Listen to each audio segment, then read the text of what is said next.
여러분, 길을 잘못 들면 반드시 겉돌게 되어 있습니다. 중요한 건 놓치기 쉽고요. 인생이든 신앙이든 성경 이해든 그렇습니다. 이 시간 창세기 3장 후반부를 이제 살펴볼 텐데 길을 잘 들어야 할 것 같아요. 인간의 실패를 분석하는데 우리가 몰두하면 길을 놓치는 일이 될 것입니다. 또한 형벌의 내용에 집중하느라 하나님을 놓치면 길을 완전히 잘못 드는 것이 되고 말 겁니다. 에덴 동산 이야기는 실패했고 이렇게 저주받았다라는 메시지는 아닙니다. 그럼에도 하나님이 살게 하신다라는 주제에 무게가 있어요. 에덴 이후를 사는 의미라는 제목으로 묵상하겠습니다. 한 가지 관점을 먼저 우리가 잘 짚으면 좋을 것 같습니다. 인간이고 인간 외에 동식물이고 뱀이고 간에 산다는 건 여러분 땅이 있어야 됩니다. 그래서 본문의 형벌의 말씀 또는 저주의 말씀에 여러분이 잘 살펴보시면 땅이 혹은 흙이 계속 언급되고 있어요. 하나님이 타락과 죄가 들어온 이후에 땅을 터전으로 계속 허락하신다라고 하는 중요한 신호입니다. 오늘 여전히 이 땅을 살아가는 우리에게 다가오는 귀한 주제가 발견되기도 할 것입니다. 저와 여러분이 틀에 박히지 않고 오늘 본문을 대할 때 조금은 새롭게 그리고 있는 그대로의 본문을 다시 만나보겠습니다. 먼저는 뱀에게 선포된 저주입니다. 14절 그리고 15절까지인데요. 14절 말씀을 다시 보겠습니다. 여호와 하나님이 뱀에게 이르시되 너가 이렇게 하였으니 너가 모든 가축들과 들의 모든 짐승보다 더욱 저주를 받아 배로 다니고 살아있는 동안 흙을 먹을지니라. 여러분, 아담과 하와가 뱀의 꾀임에 넘어가서 하나님의 이 선악과에 대한 말씀을 거역하고 말았습니다. 하나님이 그래서 맨 먼저 뱀에게 형벌의 말씀을 주시는데 방금 확인한 것처럼 크게 두 가지입니다. 땅을 이 배로 바짝 붙여서 기어다니고 또 땅의 흙을 먹는 것입니다.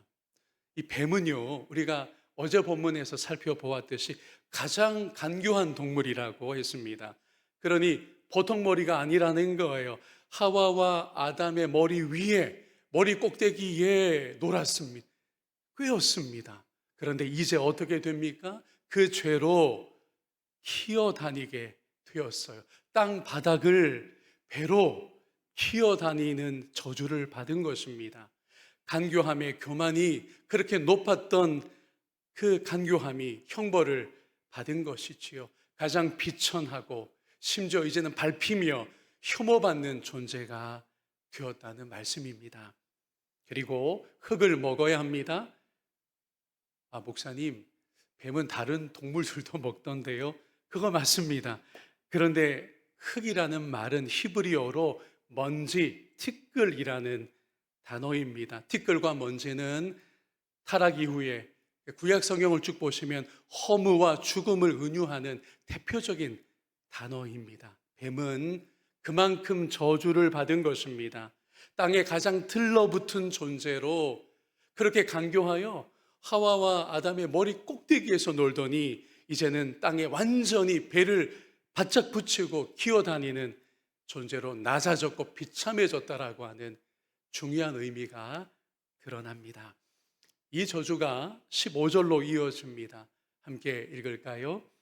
내가 너로 여자와 원수가 되게 하고 너 후손도 여자의 후손과 원수가 되게 하리니 여자의 후손은 내 머리를 상하게 할 것이요 너는 그의 발꿈치를 상하게 할 것이니라 하시고, 우선 이 원수라는 말에 우리가 주목해야 할 것 같습니다.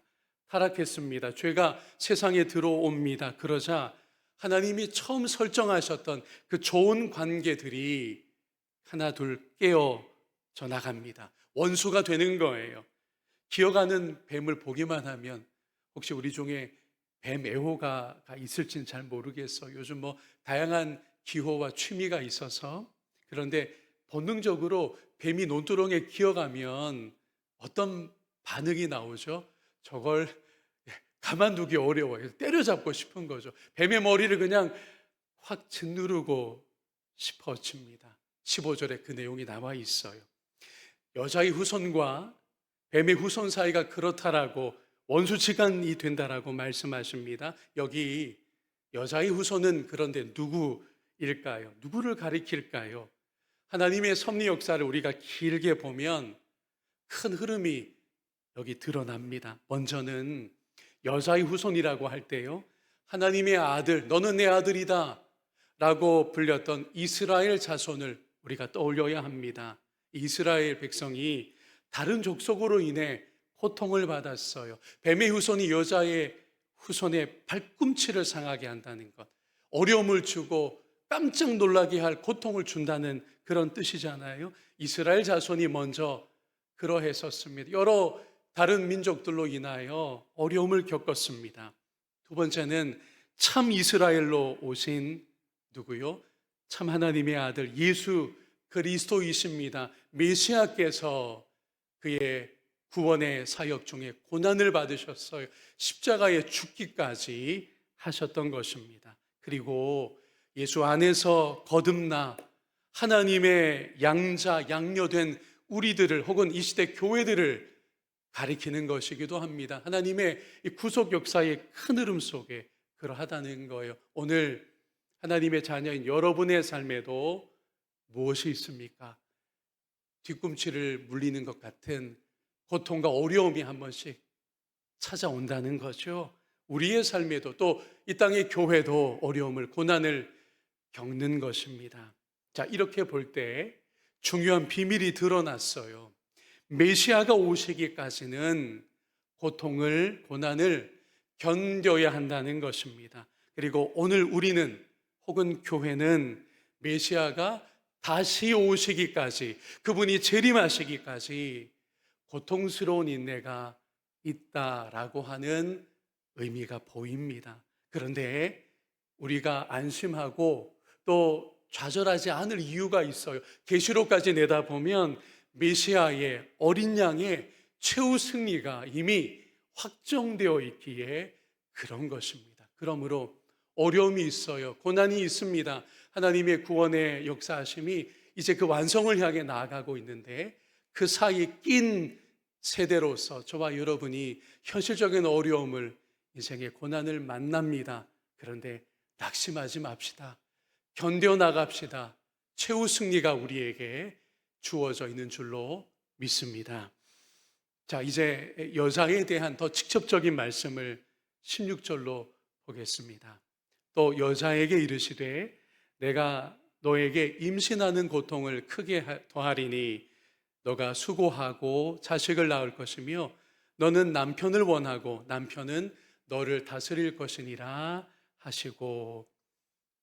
이 자리에도 여자 성도님들이 있는데요, 불공평하다는 생각이 들 수 있습니다. 임신과 출산의 힘듦을 여자가 오롯이 감당한다는 것 때문이지요.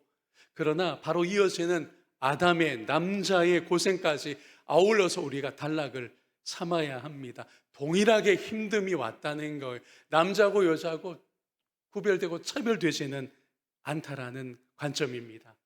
우리는 죄의 결과로 우선 큰 왜곡이 왔다는 걸 잘 보아야 합니다. 첫째는 생명을 얻고 새 생명을 낳는 일이, 이게 복된 일이잖아요. 그런데 타락하게 되자, 죄가 들어오자 그게 고생스러운 아픈 일이 되고 말았다는 것입니다.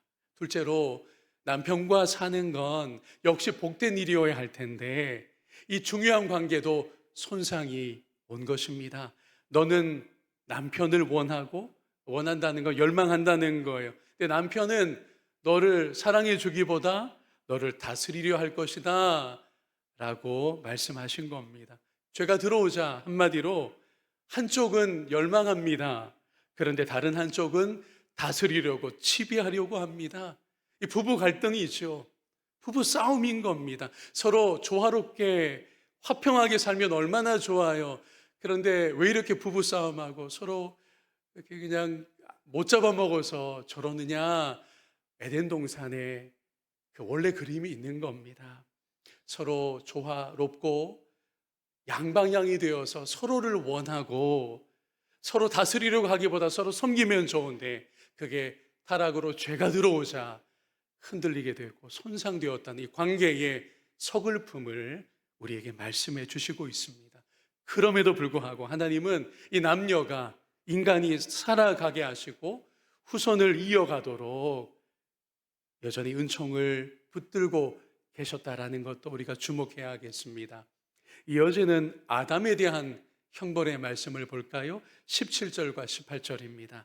아담에게 이르시되 너가 너 아내의 말을 듣고 내가 내게 먹지 말라 한 나무의 열매를 먹었은즉, 이제 이게 본격적인 내용입니다. 땅은 너로 말미암아 저주를 받고 너는 너 평생에 수고하여야 그 소산을 먹으리라. 땅이 내게 가시덤불과 엉겅퀴를 낼 것이라. 너가 먹을 것은 밭의 채소인즉. 여자에게 해산의 고통이 있다면 남자에게는 어떤 고통이 있다고요? 먹고 살기 위한 고생스러움이 있다는 겁니다. 이 고생을 그런데 땅에서 해 나갑니다.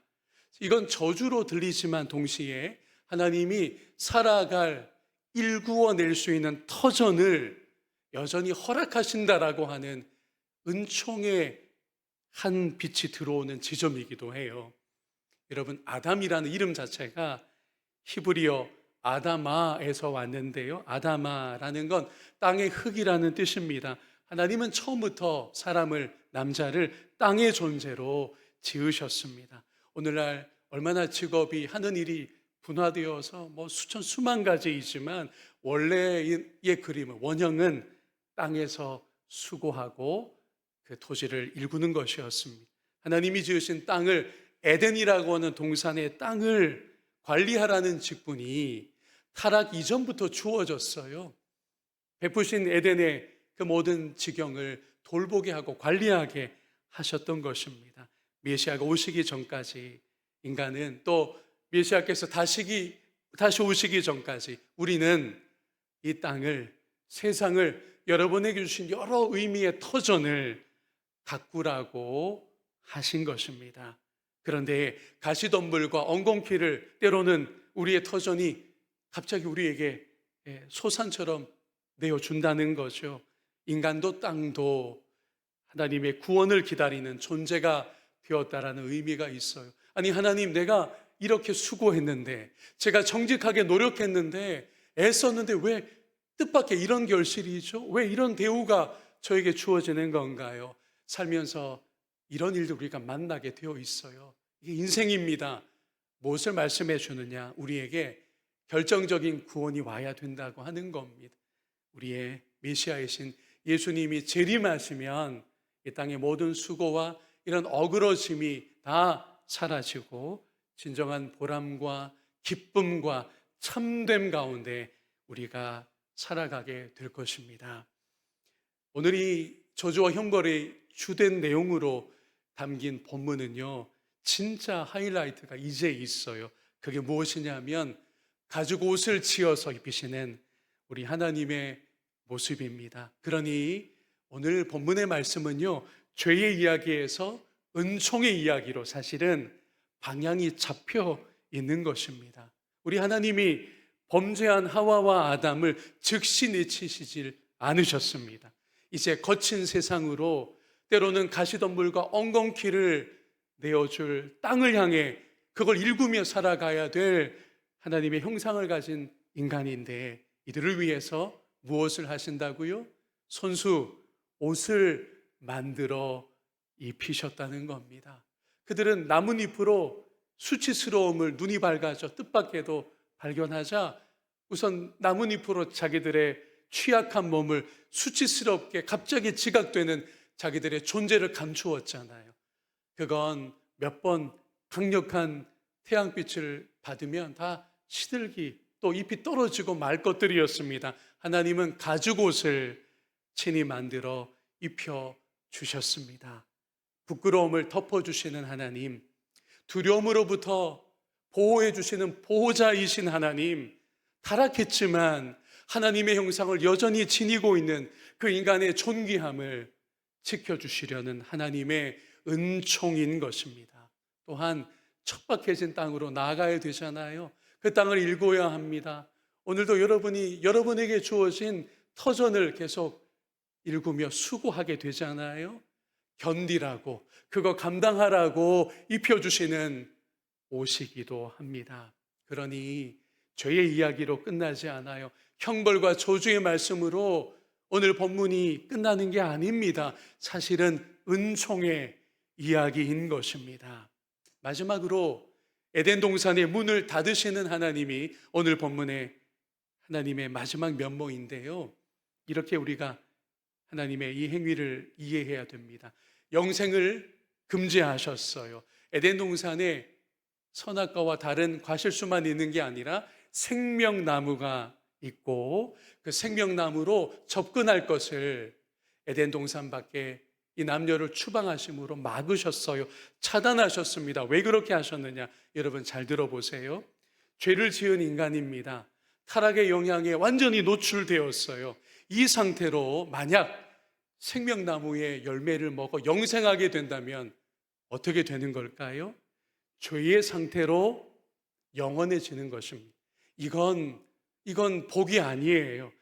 결코 축복이 될 수가 없습니다. 그래서 에덴의 길을 막으셨어요. 생명나무의 통로를 차단하신 겁니다. 죄가 영원해지는 것을 막으셨다라고 하는 의미입니다. 그리고는 우리가 앞서 묵상한 것처럼 3장 15절 말씀에 그 메시아가 오셔서 이 어그러진 창조 세계의 이 타락으로 인한 왜곡을 해결하시고 구속해내시고 하나님의 참 생명을 누리는 길을 회복해 주실 것을 소망하게 하셨던 것입니다. 오늘 본문의 마지막 장면은 23절인데요. 다시 땅을 일구게 하셨습니다. 땅을 갈게 하셨습니다. 사랑하는 여러분, 오늘 또 올 한 해 여러분에게 하나님이 주신 터전을 여러분이 일구어 가는 수고를 계속 할 것입니다. 우리에게 주어진 저마다의 땅을 우리가 갈고 돌보며 주신 삶의 자리를 애써 지켜나갈 텐데요. 이것이 어쩔 수 없이 하는 일이 아니고 그저 수고로움만이 아니어서 메시아 그리스도께서 다시 오시는 그날까지 우리에게 맡겨주신 그게 가정이 될 수도 있어요. 여러분의 일터일 수도 있습니다. 어떤 종류든 여러분이 수고하는 삶의 현장들이 될 수 있습니다.